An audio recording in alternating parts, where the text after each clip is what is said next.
Olá, seja bem-vindo a mais um Café com Eles. E eu tenho o prazer de estar com Rodrigo Gomes, o pastor que ele tem uma congregação, uma igreja, que é o Mevan Campinho, o Mevan Recreio, aqui no Mevan Rio. Então ele é uma autoridade que tem um prazer, pastor, de estar com você aqui num Café com Eles. Seja bem-vindo. Rodrigo Salviti, meu querido amigo, é uma honra nós estarmos aqui para conversarmos sobre assuntos concernentes ao reino de Deus, o nosso Pai, né? É verdade. Que bom, obrigado pela honra, pelo convite. Não posso deixar de dizer que eu estou aqui com a minha amada, preciosa, gatíssima Rebeca Gomes. É verdade, a Rebeca está nos outros bastidores. irmãos aqui no estúdio também, mas ela é uma presença ilustríssima. Verdade. É um prazer mesmo, pastor. Eu comecei falando isso sobre Mevan Recreio, Mevan Campinho, porque assim, é uma trajetória na sua vida. Por que eu quis falar isso? Porque, na verdade, o Mevan é uma trajetória de muitas coisas que você viveu na sua vida, né? Então, começou num campinho, começou trazendo uma outra denominação que virou Mevan. Conta um pouquinho da sua trajetória antes do Mevan, antes da Geração Livre. Como é que foi esse percurso para chegar, na sua vida como cristão? Na verdade, essa pergunta é sempre muito legal de responder, porque nós começamos há mais de 10 anos atrás, num bairro chamado Rocha Miranda, um bairro muito próximo de onde eu nasci. E ali a gente começou com alguns jovens ministrando louvor e adoração ao Senhor. E o tempo passou tão rápido, né? Eu acho, se eu não me engano, que já se fazem 13 anos. E a gente continua com esse coração de menino, né? Só querendo buscar a face do Senhor. Só que hoje a responsabilidade é muito grande, né? Então começamos ali no bairro de Rocha Miranda. As pessoas foram chegando, a gente foi crescendo, e num ano que eu não vou saber te dizer precisamente, nós nos mudamos para o bairro do Campinho, e hoje nós temos uma igreja lá, com alguns pastores que estão dirigindo. Eu também estou bastante presente lá, mas nesse momento a gente está exatamente trabalhando para que os nossos pastores lá possam estar assumindo mais a igreja. E a gente veio plantar a igreja aqui no bairro do Recreio, esse desafio. Começamos reunindo no cinema, mas o Senhor tem dado graça. E há 2 anos, aproximadamente, numa conversa com o meu apóstolo, o pastor Luiz Hermínio, que é um homem que eu amo e honro demais, a gente consolidou essa ideia de nos tornarmos Mevan no Rio de Janeiro. E de lá para cá nós viemos trabalhando. O pastor Juscelio de Souza hoje cuida do nosso coração, do coração da minha esposa. Pastor Juscelio, pastora Lu. Então, é isso. Assim, o PGL, o antigo PGL, se tornou Mevan no Rio de Janeiro. E nós estamos avançando, cuidando, plantando, e você faz parte disso, igreja aqui no Recreio dos Bandeirantes. Muitos desafios, mas o Senhor tem nos dado vitória. E a gente vai avançando, né, Rodrigo? Para chegar a isso não foi fácil, né? Você já me falou várias histórias suas. Como é que foi? Você já nasceu num berço cristão? Já veio de família de pastoral? Como é que foi para você chegar essa trajetória? Pastorar, enfim, você contou um pouquinho além. Volta um pouquinho. Tá. Para as pessoas, porque as pessoas, o que é legal? As pessoas saberem quem é o Rodrigo Gomes. Tá. De onde surgiu isso tudo? Sim. Então, na verdade, eu sou a primeira geração de pastores da minha família, o que é um desafio, né? A minha esposa é a 2ª ou 3ª geração de pastores da família dela. Uhum. Embora seja um desafio, mas ela já foi criada num lar cristão. A minha mãe se converteu, eu tinha 1 ano de idade, e meu pai se converteu depois. Meu pai é sambista, carioca, aquela coisa toda, né? E eu cresci um pouco no meio do samba, em alguns movimentos artísticos aqui na cidade do Rio de Janeiro. Mas logo que minha mãe se converteu, ela começou, como toda mãe crente pentecostal, né? A tua mãe já era crente? Ela se converteu, tinha 1 para 2 anos de idade. E aí começou a nos arrastar para a igreja. É lógico que no processo, ela também não se converteu. Foi um processo, né? Uhum. E meu pai ainda carregava a gente para os eventos culturais, que envolviam samba, enfim. Mas ela conseguiu, ela logrou êxito nisso, se tornou uma mulher de Deus. E aí a gente foi criado a partir daí, 2, 3, 4 anos na igreja, eu e minha irmã. E pronto, fomos crescendo. Com 18 para 19 anos eu tive um encontro real com a glória de Deus, o que me lançou ao chão, e eu fiquei por horas urrando e chorando. Eu sabia que ali havia sido a minha conversão, meu batismo no Espírito Santo, tudo no mesmo dia. Eu tive certeza absoluta que eu já estava falando em línguas e já saí dali fluindo no ministério, pregando, cuidando de pessoas. E de lá para cá, essa jornada, né? Agridoce do ministério, né? É verdade. O Senhor tem nos dado dias de glória, mas não sem dias de muita luta e muita pressão. Então acho que é um resumo de desde que eu era pequeno, dentro de casa, até os dias de hoje. E hoje, com um pouquinho mais de 40, né? Pai de família, a gente tem amado a presença do Senhor, porque se não for o Senhor, como Moisés disse, né? Se a tua presença não for conosco, não nos faça subir desse lugar. Verdade, verdade. E você tem um exemplo, né, muito forte, né, no apóstolo Luiz Hermínio, né, que é um homem que fala muito sobre paternidade, junto com o pastor Juscelio, que é um absurdo também. Então, são homens de referência para nós. São pastores que, enfim, nos conectam com Deus mesmo, que transbordam em nossas vidas e isso tem gerado em você essa paternidade, né? Tanto que depois a gente vai falar um pouquinho sobre o livro que você escreveu, mas a paternidade está dentro de você, até pelos pastores, né, que vem do Mevan, né, que são exemplos, são referências, mas fala um pouquinho sobre o porquê você entende tanto sobre essa paternidade, o que transmite para você em Deus e que você quer transbordar sobre os outros sobre essa paternidade. É muito bom você citar o meu pastor, o apóstolo Luiz Hermínio, também o pastor Juscelio, que são homens que, muito mais do que me inspirarem na jornada, são homens presentes na nossa vida, sabe? Como pastores, como... Amém. Eles realmente carregam o manto de paternidade. Eu sou extremamente feliz e honrado por caminhar próximo a eles. Glória a São Deus. homens que me ensinam toda vez que a gente está próximo, que a gente se fala, seja no WhatsApp, no telefone, enfim. Isso realmente é uma bênção, uma honra para a minha vida.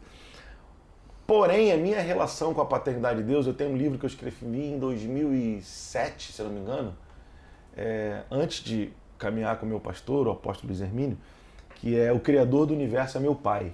Esse você não lançou? Não, esse lá em 2007, esse aí acho que já até esgotou. Esse aqui é novo, né? Pai, a voz que dá destino. Daqui a pouco a gente fala um pouco.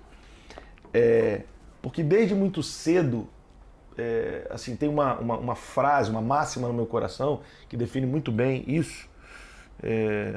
Eu sei que o Senhor é Rei dos Reis, Senhor dos Senhores, juiz sobre vivos e mortos, tudo isso eu sei. Mas quando eu descobri que Ele é o meu Abba Pai, o meu papai, isso mudou tudo. Porque sendo Ele o meu Abba Pai, o meu papai, todas essas outras coisas ou todos esses atributos eu vou encontrar. Por que eu te digo isso? Porque eu tive um pai maravilhoso. Meu pai nos criou com muita luta, né? Os recursos financeiros na minha casa, na minha infância, nunca foram abundantes. Mas o meu pai sempre foi um pai presente. Isso é muito importante a gente falar. Porque eu me lembro que eu ia, por exemplo, a minha família nunca teve plano de saúde. Então eu ia para o posto, por exemplo, noites com febre, no meio da madrugada, quem me levava para o posto de saúde? Não era minha mãe, com uma outra criança no braço, minha irmã e eu. Era o meu pai. Olha. De ônibus, de trem, porque minha família era economicamente pobre, enfim. Então eu cresci assim, por exemplo, Dia dos Pais na escola. Não era o padrasto que estava lá. Aliás, a figura do padrasto ela também é importante quando ele assume essa paternidade. Essa paternidade, porque não tem a ver só ou diretamente com o aspecto biológico. Né? Pai é o que decide ser pai. Por isso que é lindo a paternidade adotiva. Mas isso a gente pode falar outro dia, outro podcast. Mas o ponto aqui então meu pai estava lá, sempre foi um pai presente. Amém. Então quando eu cresci, me converti, qual a ideia que eu tenho de Deus de pai? Um pai presente. Se eu estou no vale, Deus está comigo. Você tinha um exemplo na sua casa. Se eu estou na montanha, Deus está comigo. Muito bom. Se eu estou triste, Ele está comigo. Se eu estou feliz, Ele está comigo. Sabe o que ele disse para o salmista? Que bondade e misericórdia o seguiriam por todos os dias da vida dele. E quanto a ele disse, eu habitarei na casa do Senhor. Podia dizer, na casa do meu pai, por longos os dias. Então eu sempre tive essa consciência.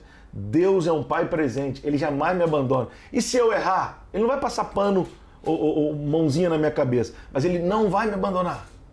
É verdade. Se eu venci e estou celebrando uma vitória, Ele vai estar lá comigo dizendo, essa é a nossa vitória.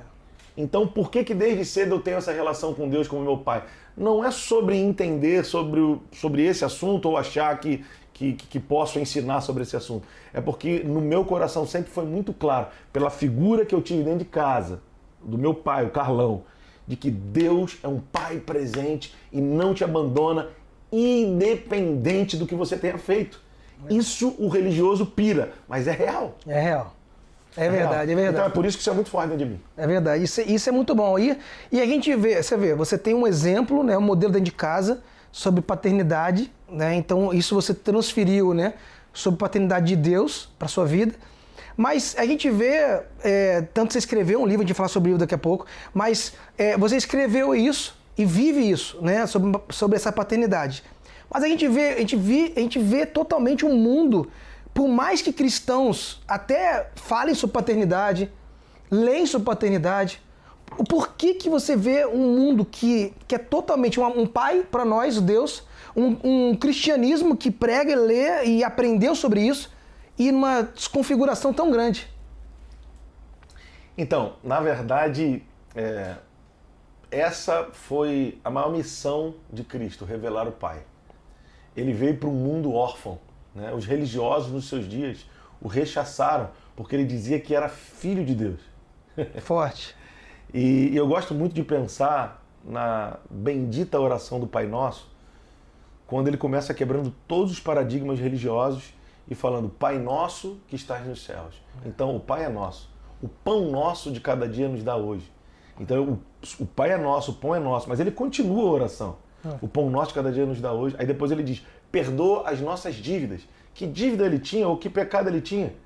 Ele estava ensinando os seus irmãos a orarem com a consciência de intercessor, uns pelos outros. Uau. Então ele estava ensinando sobre a família. Perdoa os nossos pecados, assim como nós previamente perdoamos os nossos devedores. Não nos deixe cair em tentação, mas livra-nos do mal, porque teu é o reino, tu é a glória, o poder, o domínio para sempre.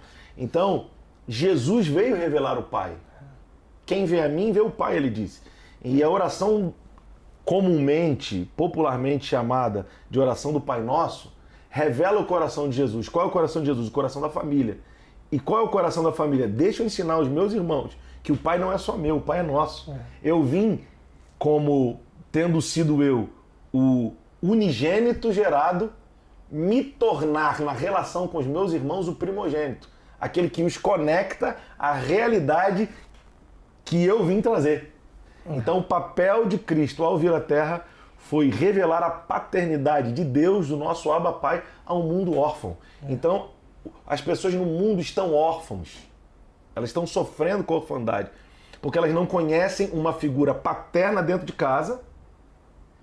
Essa figura essa que conheça o Deus eterno para conectarem elas com esse Deus eterno.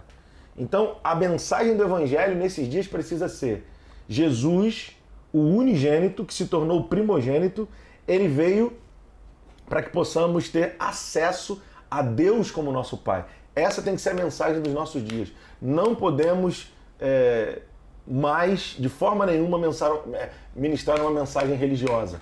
Porque quando as pessoas entendem que Cristo é o acesso delas com o Pai, elas vão descobrindo que são filhas no Pai e as amarras vão sendo soltas, mas para isso elas precisam de um irmão mais velho que está buscando se parecer com Cristo para fazer esse trabalho de discipulado. É verdade. Então, respondendo de forma objetiva, a orfandade e a bastardia assolam os povos e nossa mensagem precisa ser: Deus é o seu Pai e Jesus veio restaurar esse caminho. É isso aí, é isso aí. E a gente vê isso desconfigurando ao longo do tempo. Por mais que seja tão forte um ensinamento, porque existe uma diferença entre exemplo e modelo. Então, nós somos exemplo um para o outro, mas o modelo sempre foi ele. Sempre vai ser ele. Isso foi desconfigurando. Como é que pode esse teu entendimento, isso que você carrega, viveu, transborda, ao longo do tempo, onde a gente tem tanta informação e o modelo está sendo desconfigurado nas pessoas. E isso me assusta. E você, como pastor, com tantas pessoas que você cuida, tantas pessoas que você transborda a paternidade, como você tem feito para mostrar essa paternidade? Porque numa desconfiguração, o que você tem feito como pastor para... Gente, acorda, porque não é sobre vocês só se informarem, mas vamos vivenciar o que ele sempre foi e trouxe. Uma coisa que é legal a gente falar sobre isso, trazendo para o aspecto do Brasil, quando a gente fala sobre identidade, que é um outro livro que a gente está escrevendo, a gente fala sobre 3 modeladores de identidade. O primeiro, pai e mãe. O segundo, parentes e amigos. E o terceiro, modeladores de identidade culturais. Então, pegando o gancho dos modeladores de identidade culturais, por que quando eu falo de pai e mãe, a gente está falando da presença ou da ausência? Né? Um filho que cresceu com um pai presente, mesmo que o pai não tenha sido um pai tão bom, porque nenhum de nós é perfeito, os nossos filhos conhecem nossas limitações e nossas falhas, mas o fato de nós como pais estarmos presentes, isso já traz segurança emocional, enfim, uma série de aspectos que alguém que foi criado sem o pai presente tem. Ou seja, um menino criado sem pai, ele vai buscar um ponto de apoio, um ponto de segurança. E aí ele pode enveredar por N caminhos. Ok, isso é uma coisa. Mas voltando na questão dos modeladores de identidade culturais, vamos pensar em Brasil. Não é tão difícil a gente falar sobre a paternidade de Deus no Brasil. Pode ser difícil para as pessoas crerem, por conta do véu no coração. Mas falar e elas entenderem no primeiro momento não é difícil. Porque vamos lá. A figura que representa a padroeira no Brasil é a Aparecida, né? E o radical da palavra padroeira vem de pater, que é origem. E chefe, patrono. Então isso aponta para uma figura masculina. E tem todo aspecto histórico que a gente não precisa entrar aqui. Então a figura venerada na nação brasileira como uma figura de segurança e força é uma figura feminina. Então é importante a gente pensar que a construção familiar é pai e mãe, é homem e mulher. Verdade. Né? Partindo desse princípio, o brasileiro, de uma forma geral, e eu não estou falando isso num tom pejorativo, longe de mim tal coisa, é uma constatação cultural, no nosso país temos a tendência a acharmos que sempre que alguém está devendo alguma coisa pra gente, em todo lugar, a gorjeta, a caixinha, o 10%, todo lugar. Verdade. E eu não estou isentando o ambiente religioso disso, não. Todo lugar. E quando eu estou falando de não estar isentando a mentalidade errada sobre o assunto finanças, inclusive no ambiente religioso. O ponto aqui que eu quero enfatizar mas isso tudo são incidências culturais, são reflexos da nossa formação cultural. Nem vamos entrar no aspecto histórico, né? De como o Brasil foi fundado, enfim. Quando foi descoberto, melhor dizendo. Mas o que eu quero só enfatizar é que no Brasil existe um gap muito grande de paternidade e que quando a gente entra no aspecto da necessidade, a pessoa para te ouvir. Das carências, ela para te ouvir. Então, assim, falar sobre paternidade no Brasil não é uma tarefa difícil. Agora, a partir daí, precisamos saber o que falamos, com quem falamos e pelo Espírito, para que o Espírito faça essa obra. Entendi. Porque Gálatas 4 fala que é pelo Espírito que nós clamamos Abba Pai, né? É verdade. Esse é um outro assunto, mas o ponto aqui, sendo objetivo na resposta, no Brasil não é tão difícil, porque muitos meninos, muitos homens foram criados sem o pai, enfim. E sempre vão se abrir para ouvir sobre esse assunto. Agora, a parte do convencimento, ela é mesmo do Espírito Santo. E aí o Espírito Santo encontrando pessoas interessadas no assunto e interessadas em conhecerem a Deus como Pai, ele vai fazendo a obra. E aí temos diversos testemunhos de pessoas, ou ao ler os nossos livros, ou nas conversas, ou ao conviverem conosco. Verdade. Algumas que nem estão mais conosco. É verdade, é verdade. Mas se você for perguntar, eles vão dizer, não, lá Deus ministrou a minha vida, Deus me curou, né, quando estava lá próximo, no meu pai, enfim. Não, é muito interessante isso, porque na verdade a gente fica... Tá escrito, né? A gente prega e vai, e faz, acontece, mas na verdade é só cada um que decide, né, a maneira que deve andar, que vai andar, decidir o que vai acreditar, o que não vai. Porque você vê, o seu ministério se baseia nisso, você viveu isso, você vive isso e, enfim, tantas pessoas não acessam aquilo do paizinho, né, do Abba Pai, né, de ter aquele sentimento verdadeiro, né, por Deus. Então, é muito forte você falando. Você vai, fala, e tem uma total influência cultural, espiritual, que desconstrói muita coisa que ele veio construir. Isso é muito forte. Pega essa chave para sua vida. Porque não depende só do pastor falar, de tantas coisas serem informativas, mas você decidir na sua vida viver essa paternidade. Muito bom. E assim, eu vejo isso que isso você faz na sua casa. Então, por exemplo, você tem uma filha chamada Rebeca, né, e o Pedro. Né? Então, a Rebeca tá um pouquinho maior, canta lá um louvor, uma menina, eu falo que é uma pérola de Deus que, enfim, tá multiforme, né? Multiforme sabedoria de Deus, já tem extravasado, transbordado na vida dela. Talentosa mesmo, muito talentosa, mulher muito de Deus, já sendo preparada no ministério, preparado para a vida, né? Preparado como igreja. E apesar de parecer comigo, muito gata, né? É isso aí, né? Então, assim, na verdade, o que acontece? A gente tem dentro de você essa paternidade e que isso é transbordado geracionalmente. A gente vê isso. Então o Pedro tá pequenininho ainda, né? Tá com 9 anos? Não, 6 anos. Desculpa. 6 anos, pequenininho. Mas assim, a Rebeca tá um pouquinho maior. Tá com quantos anos a Rebeca já? 13, né? Mas né, já parece mais, né? De tanta coisa que ela já se movimenta dentro da igreja como uma adolescente, a pré-adolescente, na verdade, mas enfim. Como você vê isso? Porque isso você faz para que as pessoas sejam transformadas dentro da igreja. O que você tem feito isso na sua casa? Essa paternidade na sua casa para que se torne isso paterno, vivido e passado por geração. Na verdade, eu também não faço isso na igreja intencionalmente. Eu me lembro uma vez que, eu vou explicar, que eu fui ministrar em outra cidade, eu ia falar sobre o tema, né, paternidade.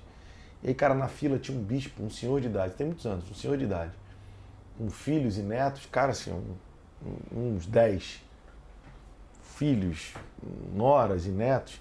E eu falei, bispo fulano de tal, o senhor me dá licença para falar sobre esse assunto? Porque ele deveria estar no meu lugar falando. E eu comecei a minha fala assim, irmãos, eu não falo sobre paternidade porque acho que entendo.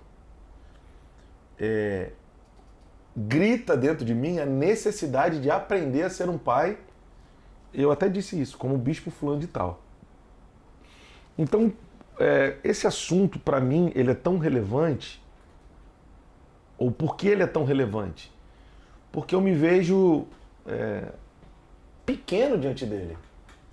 Então a gente procura estudar para entender o básico de como nos movermos. Então, no final das contas, as nossas conversas com as pessoas, as nossas ministrações vão para esse lugar, para a necessidade de conhecermos a Deus como Pai e nos conhecermos como Pai em Deus. Porque isso é identidade, né? É verdade. Identidade é quem somos nele, né? E partindo desse princípio, é isso que eu me esforço para levar para dentro da minha casa. Oro com eles, estudo a palavra com eles, falo sobre a paternidade de Deus muito com eles. Esse livro, inclusive, é minha filha que está lendo, está todo grifado. E sobre todas as coisas dizendo, eu sou um pai imperfeito. Eu sou um pai imperfeito, mas totalmente quebrantado diante de Deus, o nosso Abba Pai. Né? É como uma corrida de bastão. E Lucas 2, por exemplo, quando Jesus está voltando com a sua família do ritual do Bar Mitzvah, e os pais o perdem no meio da multidão, e acham Jesus, e ele diz, vocês não sabiam que eu tinha que estar cuidando de negócio do meu pai? Porque o ritual era exatamente para tornar o menino, acho que de 12 anos, maior de idade. E a partir dali dá ele autonomia. Uhum. Né? E era profetizado, era liberado o profeta Isaías sobre a vida do menino. Uhum. Assim como os céus são mais altos do que a terra, assim são os pensamentos do Senhor, mais altos do que os nossos, tarará. Então, o meu trabalho com os meus filhos é apontar para Deus como pai e dizer, como você falou, questão do exemplo e do modelo. Isso aí é igual a operação matemática. O resultado é esse, mas a equação é essa. É verdade. Né? Então, o modelo é Cristo. Verdade. Agora, nós somos uma equação X sobre Y vezes, para no final tentar se parecer com o resultado que é Cristo. Amém. Então, é esse cara que eu tenho me esforçado muito para ser dentro de casa. Uma equação imperfeita, mas apontando para um modelo perfeito. Né? Verdade, muito bom isso. E dentro de tudo isso que a gente vê, a gente tem duas... lógico que você também tem a mesa de café com os pastores, Sim. né? E não só as duas igrejas. E dentro do Rio de Janeiro, no caso, você tem se movimentado muito aqui, né? Fora daqui também, mas são pessoas diferentes, culturas diferentes, dentro de uma mesma cidade, com movimentações diferentes. E isso é muito interessante porque você consegue visualizar o mesmo modelo, né, para todos, levando pessoas, mesas diferentes, entrando no reino. Então, como você consegue se movimentar com pessoas diferentes, igrejas diferentes? Porque o café com pastores que você faz são várias igrejas. Tem várias pessoas com vários exemplos de movimentações diferentes, todo mundo com o mesmo modelo que é Cristo. Mas como você consegue levar o conteúdo, transbordar sobre essas vidas com diferentes movimentações? Sim. Qual é o seu desafio em relação a isso? É muito forte. Sim. Então, meu amigo Rodrigo Salviti, acaba que essa é uma resposta muito fácil. Porque acontece, eu cresci com um pai dentro de casa. Então, na hora H, tudo que eu fosse fazer, eu tinha que estar sujeito à autoridade dele, ponto final. Eu creio que por isso que Deus disse para Abraão, sai da tua terra e da tua parentela e da casa do teu pai. Sai da tua geografia, sai do meio das questões parentais e sai debaixo de um lugar, ou sai de um lugar que já tem autoridade, e eu respeito a autoridade que já tem, que é o teu pai. E você tem que respeitar também, porque aí é o lugar dele, ele que manda. Agora você, como um Abraão, pai de família, ou já maior de idade, que eu estou chamando para uma outra geografia, para desenvolver a sua própria família e ter um governo sobre a tua cabeça, você vai ter que se deslocar daí. Então, partindo daí, eu cresci, cara, com a consciência de sujeição à autoridade muito forte. Muito forte. Infelizmente, o que essa geração não tem. Eles não têm, cada dia menos tem referência de pai, de mãe. Então, eles estão metendo os pés pelas mãos, inclusive sendo atrevidos com os pais, inclusive descobrindo os pais, né? Então, para mim, é muito fácil falar de paternidade, porque eu tive uma referência, não de um pai perfeito, e aí nem quero entrar no aspecto moral, porque não tenho nada para falar do meu pai nesse sentido, mas no aspecto das limitações mesmo, sejam elas qual for. E aí, respondendo a tua pergunta, na verdade a mesa de pastores, ela é a Missão Sudeste, que nasceu no coração do meu pastor, o apóstolo Luiz Hermínio. Então hoje nós temos o MEVAN, eu, pastor Luiz Hermínio, nós temos mesas em todas as regiões do Brasil, Sul, Sudeste, Norte, Nordeste, Centro-Oeste. E eu sou um cooperador, um facilitador na região Sudeste. Agora nós tivemos em Juiz de Fora, no último final de semana, tivemos também em Belford Roxo, 2 dias após, somando, sei lá, talvez uns 150 pastores, não sei, nas 2 mesas. E quando eu sento com os pastores, fica muito fácil. Por quê? Porque eu falo do pastor Juscelio, que é o nosso coordenador regional, que é um pai. Verdade. E, aliás, esse podcast vai para o ar, eu acho que você tem que seguir a Casa Real, os ensinamentos do muito céu. Bom. Sensacional. Que o pastor Juscelio, a pastora Luciana e toda a sua família derramam como um perfume sobre o Brasil, vai tocar a sua vida, vai curar a sua vida. Então nós temos o pastor Juscelio, que é muito bom, Casa Real, como um irmão mais velho para mim, de verdade, um homem presente na minha vida, um homem nos dias bons e nos dias maus presente. Ele é sensacional. E a figura do pastor Luiz Hermínio, né? Um homem que em diversas nações, dezenas de nações do mundo, é amado, é querido. O pastor Luiz Hermínio é um homem simples, cara, um homem que se parece com Jesus. Então, para mim é muito fácil, porque eu sento nas mesas, Rodrigo, e falo sobre a família. Eu falo, cara, na minha família biológica foi assim. E agora, na minha família ministerial, há mais de 10 anos, e é uma aliança eterna, não haverá desconexão nunca. Aí alguém diz assim, nunca diga nunca. Não. Nunca diga nunca. Esse é um tipo de frase de quem não conhece família, de quem não conhece paternidade. Aliança, né? De quem não conhece aliança. Então, nunca haverá nenhum tipo de ruptura, porque eu confesso para você que eu encontrei um modelo parecido com o que eu... Não perfeito, mas parecido com o que eu aprendi dentro de casa. Que te coloca no caminho do modelo, né? Entendeu? Isso. Então, assim, Então, nas mesas, eu aponto pro que a gente tá vivendo, cara. É verdade. Não, sentar com esses homens de Deus é algo que transforma a nossa vida, né? Eles são... Você sabe disso, você sabe. Eles são sensacionais. Inclusive, é importante o podcast estar aqui, né? Importante a gente falar, né? Que a gente se conheceu exatamente por causa disso. É verdade, por causa do Luiz Hermínio, isso aí. Porque você, pastoreando lá no Japão, me conheceu, desenvolveu um relacionamento, sentado com ele, enfim. E ele disse, cara, o Rodrigo é filhão, o Rodrigo é amigo, é parceiro. E hoje a nossa relação, né? Você é uma bênção na minha vida, na minha casa, você sabe disso. Eu falo isso pra você fora das câmeras e falo diante delas também. Amém, é verdade. Assim, eu glorifico a Deus por tudo que Deus está fazendo, né? Porque Deus está fazendo muita coisa, me vai fazer. Literalmente abrindo caminhos no deserto, né, Rodrigo? Verdade. E nesse caminho no deserto, meu amigo, eu sei que muitas coisas, né, você já passou, né? Muitas coisas já foram difíceis. Você já pensou em desistir nessa caminhada? Eu sei assim, eu sei que é a tua resposta já, mas é importante as pessoas ouvirem, porque nós somos seres humanos. Qual é a minha resposta? A tua resposta com certeza já pensou. Como eu já pensei em desistir, como você aí já pensou em desistir. Acontece que as pessoas, quando pensam assim, se acham dignas. Então, eu estou aqui de um pastor que tem uma caminhada, uma experiência sendo humano, sendo a humanidade de Deus. Assim, Rodrigo, eu confesso para você que eu nunca pensei em desistir, nunca. E achava que era exagerado quando algum pastor, algum homem de Deus dizia que pensou em desistir. Eu falava, cara, eu acho que esse cara pode pensar tudo, né, mano? Mas em desistir, meter a mão no arado e olhar para trás, né?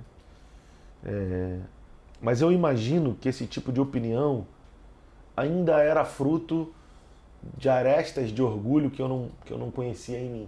Né? E você conhece a nossa história e você sabe que sim, cara, nos últimos meses eu pensei. Confesso para você que eu pensei. Mas o Senhor, com seu amor e sua graça, né? Eu tô com uma mensagem que eu estou ministrando esses dias sobre Pedro, Tiago e João, né? E Pedro, Tiago e João ali no Getsemane, aquele Jesus, teoricamente, humanamente, não tinha nada para dar para eles. Ele estava angustiado até a morte. Talvez eles ouviram Jesus dizendo, Pai, passa de mim esse cálice, eu não estou aguentando, mas tudo bem, todavia seja feita a tua vontade. Esse Jesus, humanamente falando, tenho certeza de que não era um herói naquele momento que inspiraria a outros. Então eu imagino que no seu sofrimento no Getsemane, sabemos que Getsemane é prensa de óleo, ele olhou para o lado e não viu ninguém, senão Pedro, Tiago e João. Uau! A caminho da casa de Jairo para curar a sua filha, uma multidão comprimia. E a mulher veio e tocou nele, saiu virtude e ela foi curada. E ele fala, alguém tocou em mim porque saiu virtude. E os discípulos dizem, uma multidão te comprime e você pergunta quem tocou em você. O episódio seguinte é a cura da filha de Jairo. Poxa, uma multidão comprimindo. A mulher vai lá e toca em Jesus. Uma loucura só. Só que no outro episódio, o texto diz assim, se eu não me engano, Marcos 5, Jesus não permitiu que outros fossem com ele, senão Pedro, Tiago e João. É muito forte isso. E o outro episódio que a Bíblia diz que Pedro, Tiago e João estavam, foi na transfiguração. Agora, para ver o futuro através das lentes da eternidade. Por que eu estou respondendo isso desse jeito? Porque, muito mal comparando. Eu estou só comparando porque foi algo... Eu não estou comparando. Só estou falando que foi algo que eu vivi, bem de perto. Eu vivi integralmente, melhor dizendo. No meu Getsemane pessoal... Na sua prensa. Na minha prensa. Eu pensei em desistir. Mas quando eu olhava para o lado e via Pedro, Tiago e João, eu entendia, existe alguém que não está atrás daquilo que eu posso dar, fazer não que eu tenha muita coisa para dar, não que eu saiba fazer alguma coisa, não que eu seja bom de performance, mas enfim. Não, quem está aqui do meu lado é Pedro, Tiago e João. Uau. E eu não vou citar nomes aqui, mas você sabe que você também está nessa galeria. E quando eu olhava para o lado, vocês estavam ali. Amém. E vocês disseram, não, cara, é a sua prensa de óleo. Amém. Esse é o momento que você tem que passar. Né? Então, assim... Muito lindo você está falando. Morte e vida, morte e ressurreição que nós temos que ver do lado de dentro, passa primeiro pela morte. Você olha para o lado, tá Pedro, Tiago e João. Nesse momento eu pensei em desistir. Não foi um dia, nem foram 2, nem 3, nem 30, você sabe. Mas hoje, depois que a gente transicionou, indo para a casa da filha de Jairo, né? Falando por uma figura de linguagem, e temos visto Deus operar milagres do lado de fora. E o azeite saindo. O azeite saindo. Eu posso dizer para você que quando eu ouço um líder dizendo que está pensando ou que pensou em desistir, se eu puder ter com esse irmão e dizer, não se sinta menor, não se sinta frustrado porque está com esse sentimento, deixa se eu puder te ajudar de alguma forma. Hoje eu consigo entender que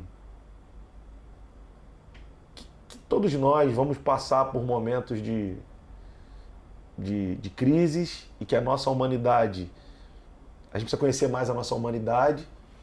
E pensei sim, coisa que eu nunca tinha pensado. E ainda era bruto com quem disse que pensava. Hoje não, hoje eu tô facinho nesse assunto. Quando o cara fala pra mim, cara, eu tô pensando, fala, cara, vamos jantar, mano.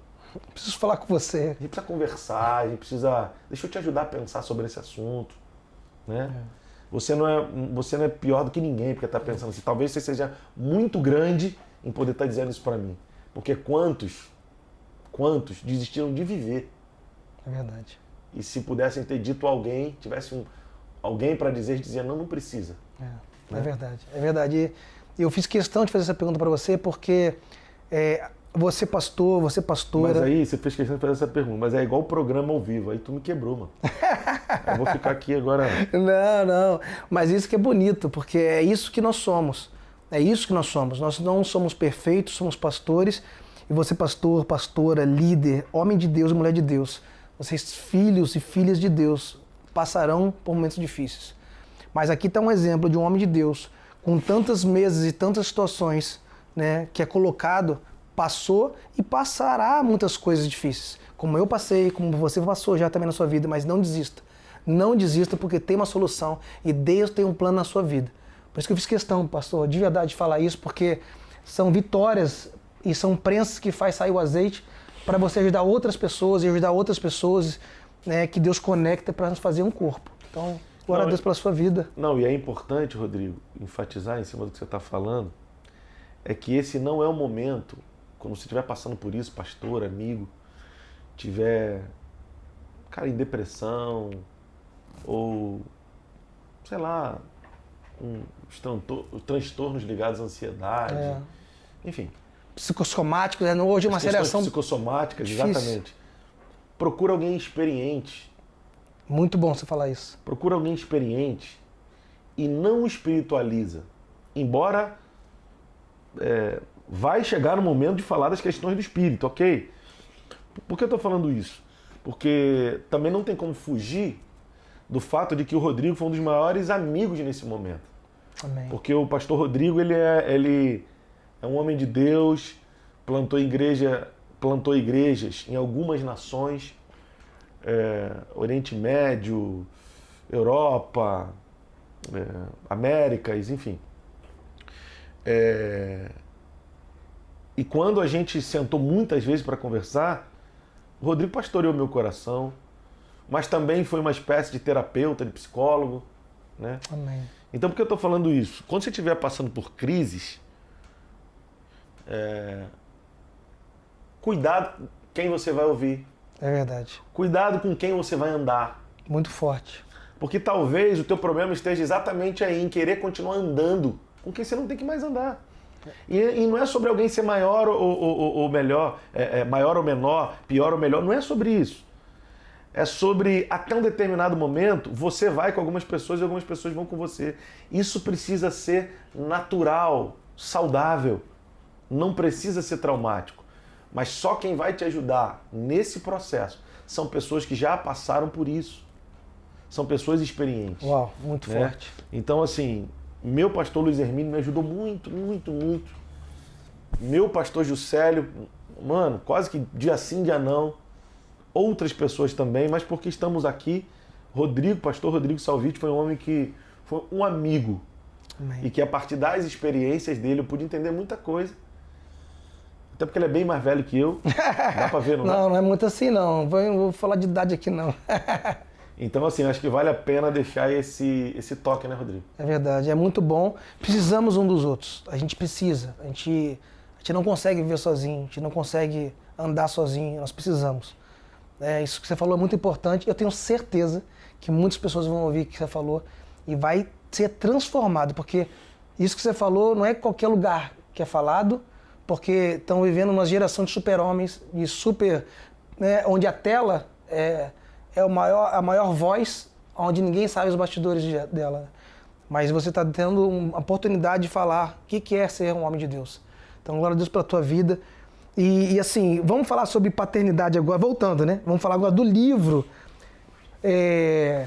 Porque assim, esse livro aí, quem não comprou, mostra o livro que você escreveu.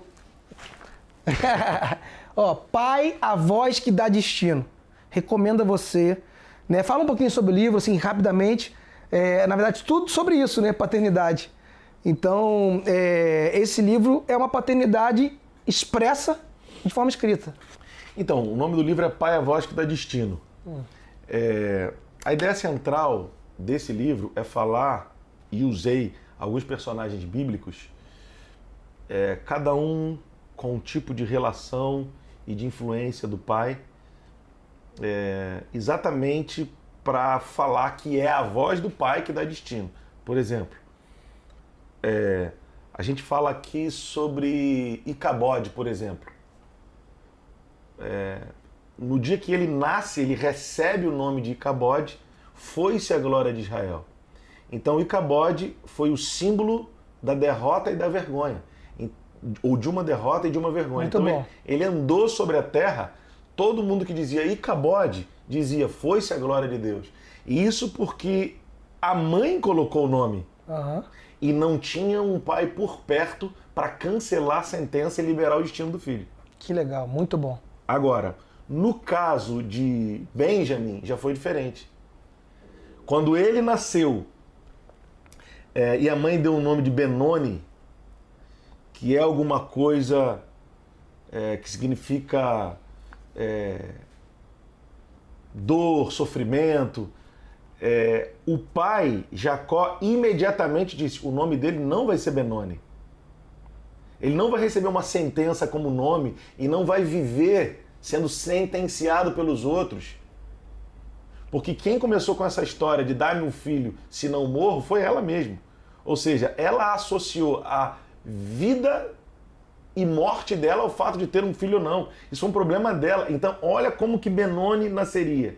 Com uma carga espiritual, emocional, negativa muito forte. Mas o pai presente cancelou a sentença, falou de modo nenhum, o nome dele vai ser Benjamin. Ou seja, filho da minha mão direita, filho da minha destra.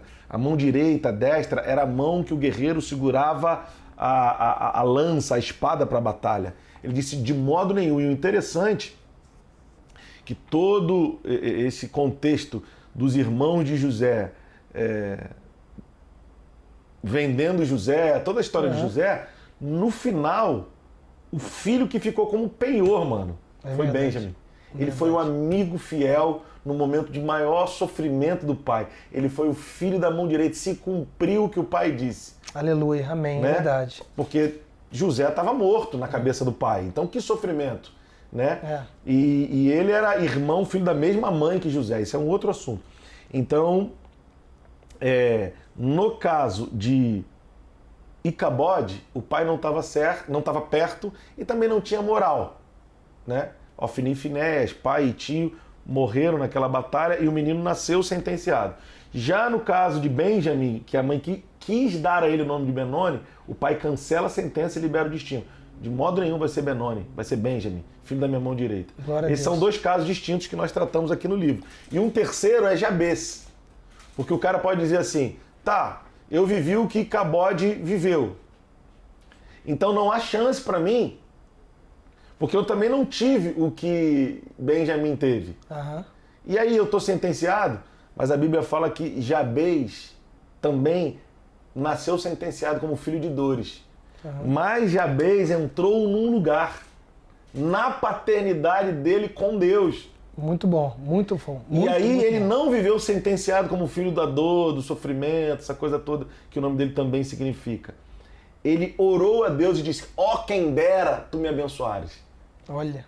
Eu nem vou falar do restante da oração, está no livro, mas a primeira expressão que ele usa é, se você me abençoar, ou quem dera tu me abençoares. Ele não está falando de ser abençoado com a mentalidade que a gente tem nos dias de hoje, no mundo ocidental. De, ó, quem deras, tu me deres algo. Não, não. Inconscientemente ele entra num lugar na eternidade e atinge a realidade de Gênesis 1, 28. Que Deus os abençoou e lhes disse. Ou Deus os abençoou, o ser humano, quando lhes disse. Verdade. Aí ele acessou. Opa! Ali ele acessou um lugar que transcendeu a realidade biológica. É isso que a gente precisa ministrar para você, que muito sofre forte. de orfandade ou de bastardia. Qual que é a diferença de orfandade para bastardia? O órfão foi impedido de viver com o pai ou com a mãe. Geralmente por motivo de morte de um deles. Ou foi tomado, imagina, existem casos nos nossos dias que a criança foi tomada do pai e da mãe, nunca pôde viver com o pai e com a mãe. Enfim, quando cresceu já estava no outro ambiente, né? Verdade. Isso é muito comum nos nossos dias, é um crime, é uma coisa terrível, mas comum nos nossos dias. Isso tudo aponta para a orfandade. Agora, bastardia é quando o pai rejeitou o filho e não quis, ou a mãe rejeitou o filho. Mas o interessante de entender é que, mesmo que seja orfandade, imagina que o menino nasceu e a mãe morreu. A mente, isso não é bastardia, isso é orfandade, porque ele foi impedido de viver com a mãe. Mas mesmo assim, na mente desse menino ou dessa menina, existe o ambiente ideal para Satanás encher com mentira e dizer, tá vendo, você foi rejeitado, tá vendo, você matou tua mãe, tá vendo isso aqui. Então qual que é a palavra? Você precisa ler esse livro de verdade. Verdade. E entender o que Jabez entendeu. Jabez foi sentenciado com o nome que recebeu da mãe, não teve um pai por perto para cancelar, mas ele mesmo acessou um lugar na eternidade e começa a oração dizendo, quem dera, ou ó, se tu me abençoares. Ou seja, ele voltou no plano original e disse, se você cumprir o que eu sei que você me fez nascer para viver. Uau. Aí continuou a oração. E sabe o que a Bíblia diz? Que Deus ouviu a oração de Jabez. E ele se tornou o mais ilustre dentre os seus irmãos. Verdade. O interessante é que ele tinha outros irmãos. E por que ele recebeu esse nome? E por que ele recebeu? Será que doeu para a mãe? Doeu fisicamente? Para a mãe só Jabez na hora do nascimento? Ou Deus tinha um propósito nessa dor? Deus tinha um propósito nesse menino. Então é muito importante você pegar isso no coração. Verdade. Talvez você foi criado sem pai, talvez você foi criado sem mãe, talvez você foi criado no orfanato, talvez você foi humilhado a tua vida inteira. Deixa eu te dizer uma coisa, Deus tem propósito, Deus tem caminho no meio do caos, meu irmão. Em nome de Jesus, Deus tem seu caminho na tormenta. Deus faz explodir rios no deserto.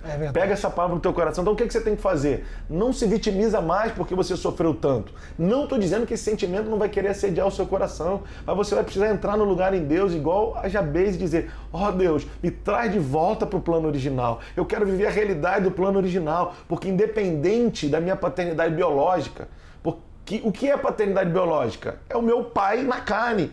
É verdade. Mas quando eu entro no lugar de revelação da minha filiação eterna, eu passo a entender, meu pai biologicamente é meu pai. Mas deixa eu dizer uma coisa para você. Ele é teu pai biologicamente. Mas antes e sobre todas as coisas, tu tens uma paternidade espiritual e eterna. Amém. E que vai fazer você olhar para o seu pai, se ele falhou em alguma coisa, com misericórdia. Porque na mesa do reino, ele é teu irmão em Cristo. É verdade. Aleluia. Amém. E Deus é o teu pai e pai dele. Aleluia! Amém, Porque aleluia. o próprio Cristo, sendo filho de Deus, ele diz Pai Nosso. É verdade. Ele, como unigênito, se torna o primogênito para que nós fôssemos feitos família de Deus. É verdade. Para que Deus, como Pai, tivesse uma família de muitos filhos semelhantes a Jesus, para que o seu reino fosse estabelecido na terra. Então, Amém. bota isso na tua cabeça. Você não é fruto da vontade do teu pai na carne, nem da tua mãe na carne. Você teve que passar por eles.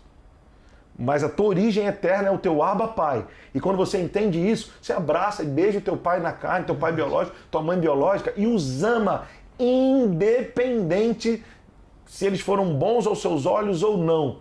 Mas eles foram são extremamente necessários para que você esteja vivo. Então seja grato por isso e acessa ao lugar que Jabez acessou. Tem muito mais coisa aqui. Amém, deixa eu ver. Tem mais um pai aqui que eu falo, eu levo 30 segundos falando, que é Zacarias, que é o tipo de pai que eu e você estamos nos tornando.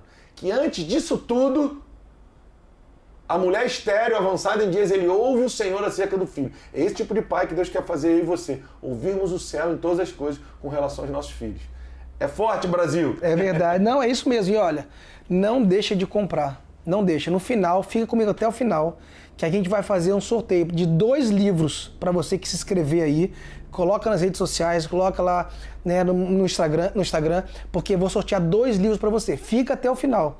Porque aqui existem personagens, existem histórias, existem exemplos, existe um retirar da letra, o espírito por trás da letra, para que você te dá para cada um de vocês, para colocar cada um de vocês num pai que dá o destino.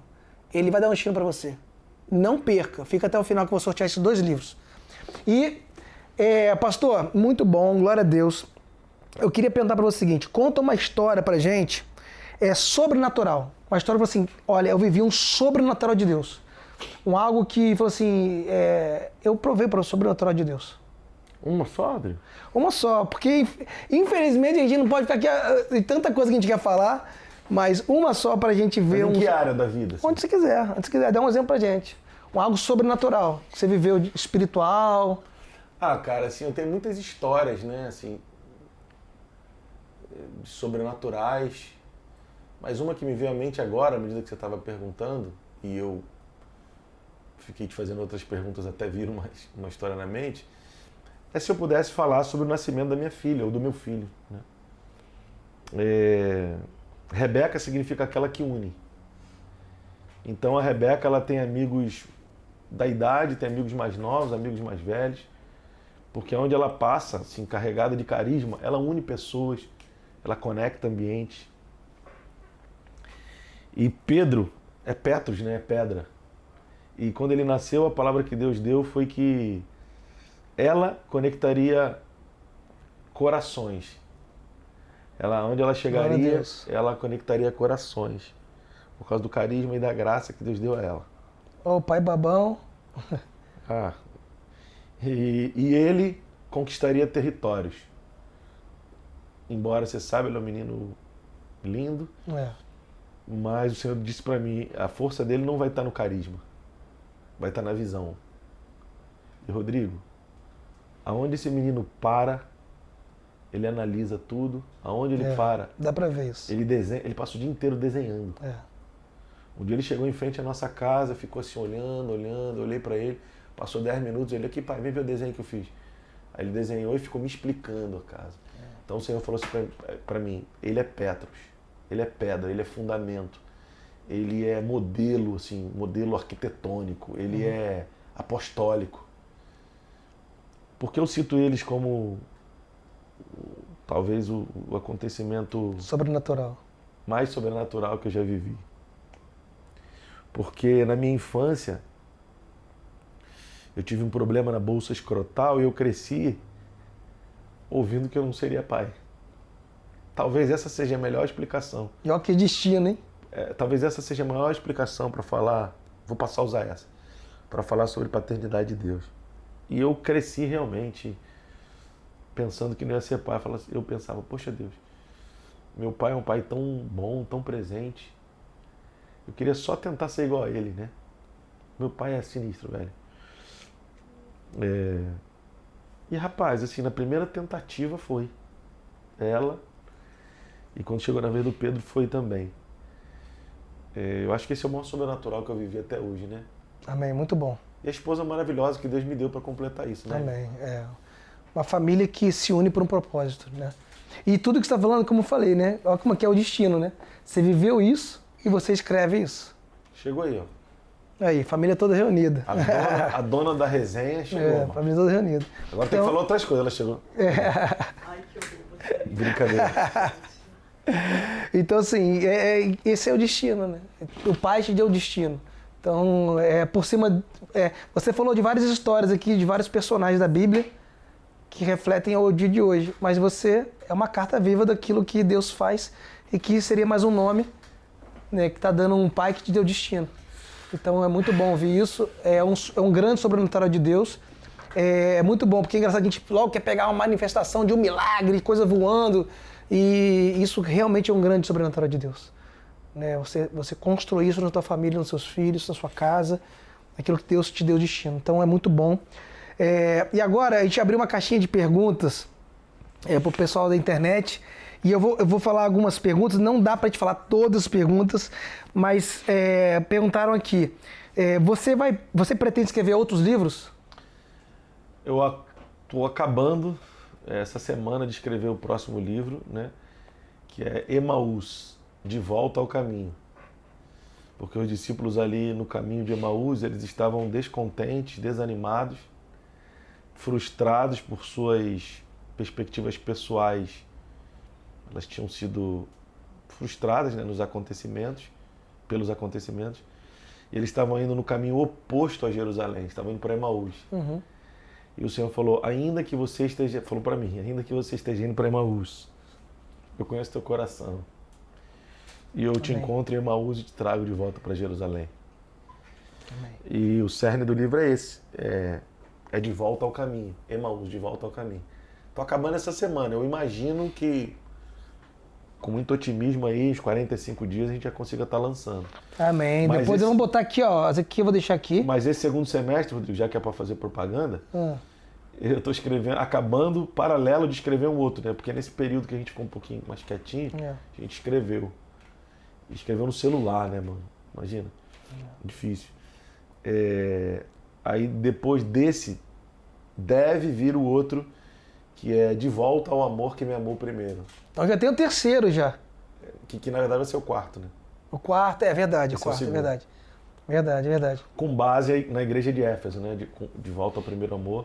Então não percam, vamos fazer outro podcast aqui, outra conversa, para lançamento do segundo livro, terceiro livro, na verdade, né?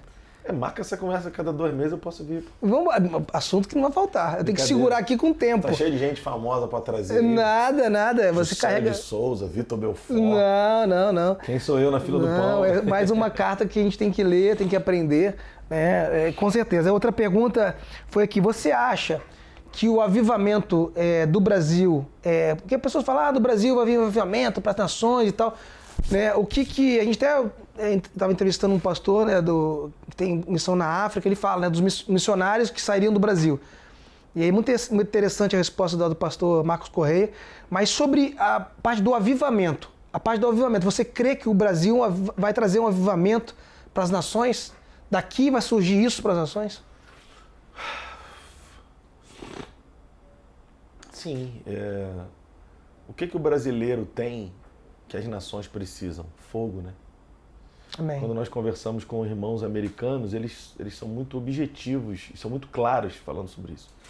O americano tem o Audrey, né? Ele tem o histórico missional, a estrutura das igrejas, a organização. Isso aponta, né? Muito, sim, não estou dizendo que é isso, mas isso aponta para algo importante, mas que precisa ser preenchido. E quando você olha para o brasileiro é apaixonado, né, cara? O brasileiro ama a presença de Deus. Né?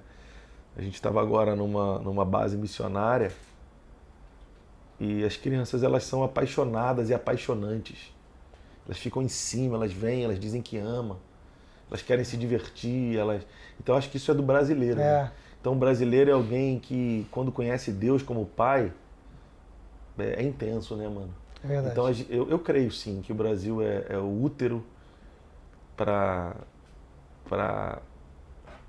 útero de um avivamento para as nações, porque o brasileiro, quando ele conhece a Deus como Pai, ele é apaixonado. As nações vão beber disso, vão provar. A cada nação que chegar um brasileiro incendiado, ele vai valer por 1000, assim, eu creio. Amém. Já é assim ao longo da história, eu estou falando de uma forma bem não teológica, eu estou falando de uma forma, o que eu estou sentindo agora de falar, mas eu creio que o Brasil é um exportador de homens e mulheres de fogo para as nações.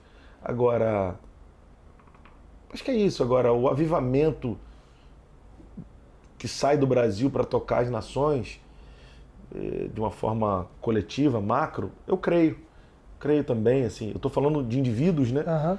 Ou do aspecto do brasileiro ser esse cara incendiado. Mas para o globo, a igreja brasileira gerando isso para o globo, eu creio. Mas eu acho que tem outros irmãos que podem falar com mais propriedade teológica sobre isso. Uhum. Né? O meu pastor é um. Né? O meu pastor, eu tô com ele nesse assunto e com outros irmãos assim. Mas de uma forma geral, olhando para o brasileiro como uma flecha, os brasileiros realmente precisam tocar as nações com fogo. E o fogo que a gente carrega quando conhece o coração de Deus é diferente. Amém. E as nações reconhecem. É verdade, reconhece mesmo. E vamos, já infelizmente a gente tem que acelerar para o final. Eu vou fazer o seguinte com você agora. Eu vou fazer resumo em poucas palavras. É um quadro que eu vou falar uma palavra, você rapidamente... Eu sempre sonhei em responder esse negócio. É mesmo? Então... Brincadeira. Então eu vou falar algumas palavras, você vai que pensar na tua cabeça, você vai e fala, tá bom? Então vamos lá. Família. Alicerce. Coluna central. Amém.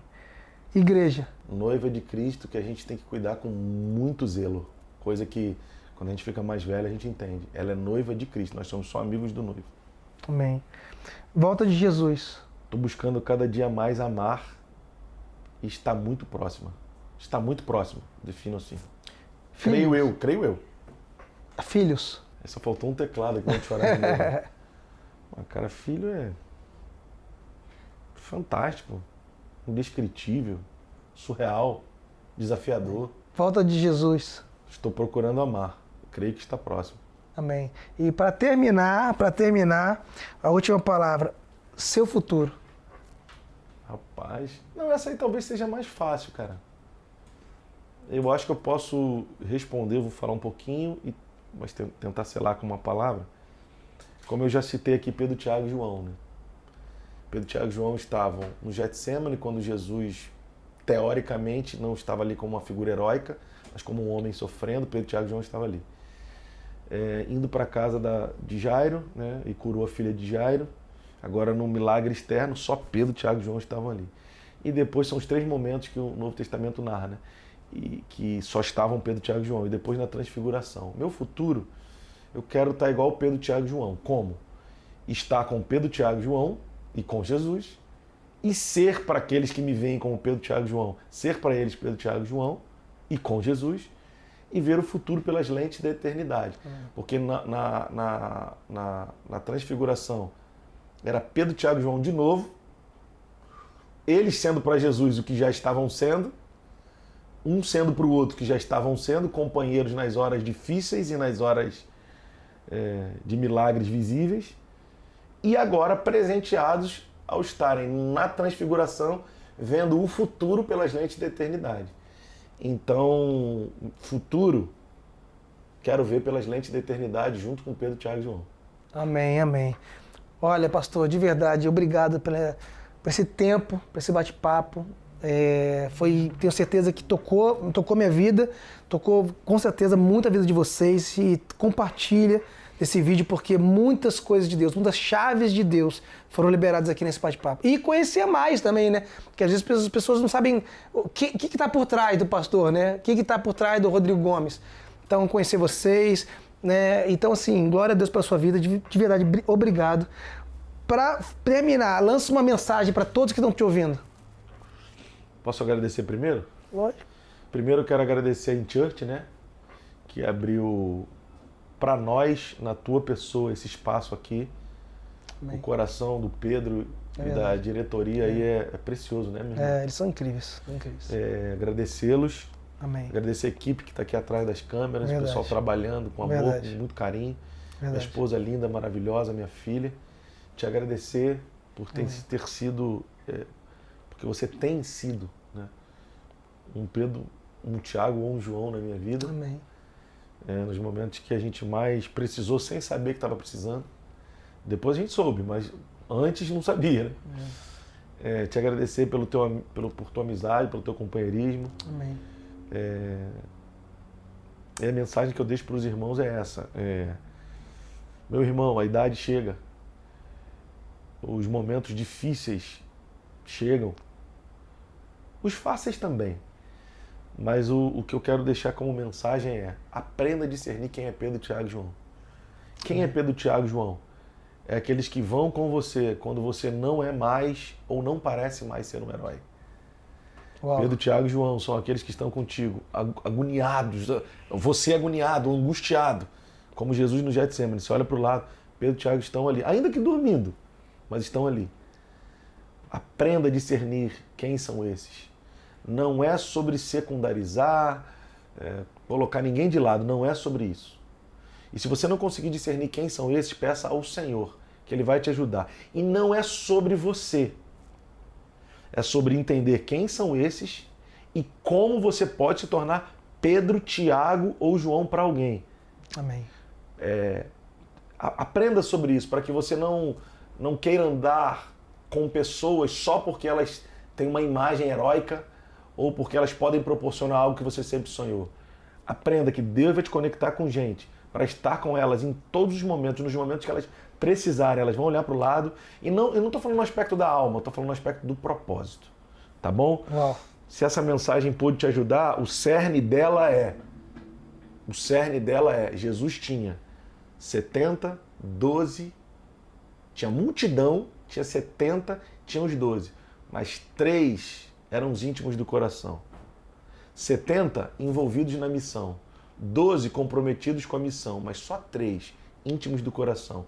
E isso não tem a ver com um lugar na alma, tem a ver com um lugar no espírito. Você precisa se exercitar para entender quem é Pedro, Tiago e João e para entender para quem você pode e deve ser Pedro, Tiago e João. Amém? Amém? Ame a todos, sirva a todos, mas um lugar de intimidade o Senhor vai te mostrar nesses dias. Amém? Amém, glória a Deus. Olha, eu quero agradecer muito, de verdade, por tudo, por vocês que ficaram até com a gente aqui. Eu vou sortear, escreve depois no Instagram, né, o seu nome, tudo direitinho, que a gente vai sortear e a gente quer liberar 2 livros para você. E quem não receber, né, vai lá na loja, compra esse livro que vale a pena. Pro pessoal seguir. Por favor, fala, por favor, das suas redes sociais, por favor, bom você falar disso. @Rodrigo Gomes Mevan, é o meu Instagram. Isso. Você pode seguir lá. Segue lá. E vai ter um link lá, se você quiser comprar livro, adquirir, né? Isso. Você não pode... tem não, vou pedir para botar agora. Isso aí, vai botar um link lá. Quem quiser comprar esse livro, acessa lá que a gente vai colocar esse link. Tá? Você vai nas redes sociais do Pastor Rodrigo, né?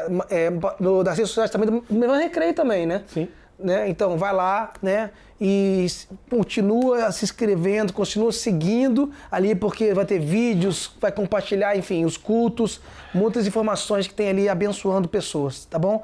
Quero agradecer de verdade os parceiros que é a InChurch, que tem sido maravilhoso, que esse estúdio aqui tem aberto as portas para todos vocês receberem tudo que tem acontecido aqui. Também parceria também com guiame.com, uma plataforma gospel do Brasil de notícias, credibilidade, e que tem aberto também as portas que, se não fosse eles, a gente não estaria alcançando tantas pessoas por aí, né, na internet. E também a Bela Papelaria, inclusive, pastor, quero te dar esse presente, né? Da Tá Bela... bombando, hein, macho? Não, que isso. Né, a Bela Papelaria, que é um Obrigado, tem caderno, tem caneta, enfim, é um presente, uma lembrança do Café com Eles para você. Então a Bela Papelaria é uma papelaria que faz você realmente entender e vivenciar os conteúdos de forma muito forte, né, de papel, caixas e tudo aí. Então segue a Bela Papelaria, que é muito bom, tá bom? Deus abençoe vocês, quero agradecer a todos vocês. Deus abençoe, até a próxima.